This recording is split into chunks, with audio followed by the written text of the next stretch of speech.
Holy smoke. You're not going to believe where that Freon is leaking out of. Look at the whole pan is filled with oil.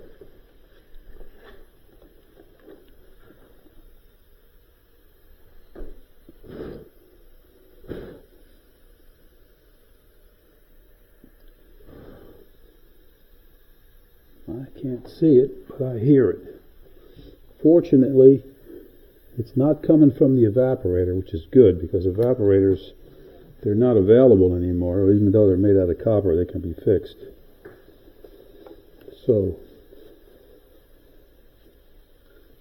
I'm going to take the compressor, lift it up, unscrew it, lift it up, and so we can get a better idea of where that's leaking from. Okay, so I propped up the compressor, turn on the pressure.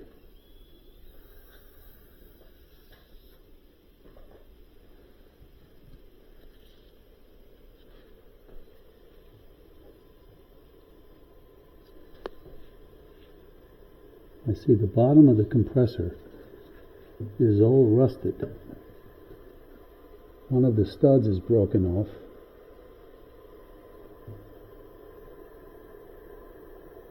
The pressure's building up. So let's just come see where it's coming out. And you can see all the oil down there.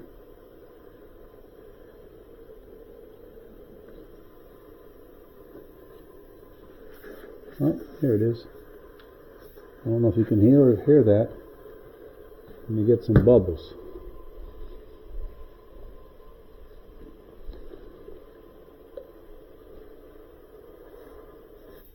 Look at that.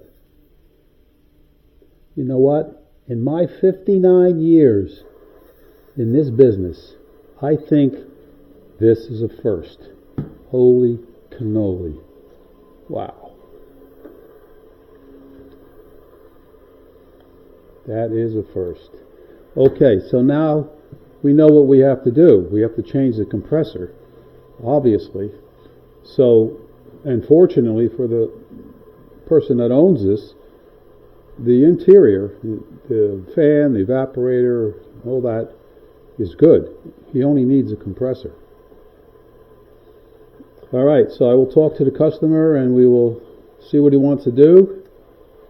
And then the first thing we will do is, if he says go ahead and change it, we'll cut the old compressor out, clean up the drain pan, and we have to re-weld one of these studs on in the back, and then we'll take it from there. So stand by. Okay, so the compressor's out. You can see the mess in here. Rust. It's not really rust because this is stainless. One of the studs came off. I'll have to re-weld that. This is all full of oil. And here is the culprit.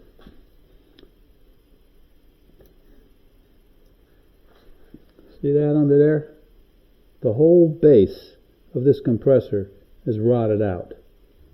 And like I said before, I mean, I've been doing this for a long time. I don't think I ever remember running into that problem. I've seen compressors where the fusites burn out, but I've never seen a situation like that. You know, and I've been doing this for 59 years, and I did an average of 1,200 calls a year in my prime for at least 50 years straight, not counting the last 9 years. I've slowed down a little bit, but I'm still at it. So I have over 60,000 calls. That's a lot. So anyway, we know what we have to do, and stand by.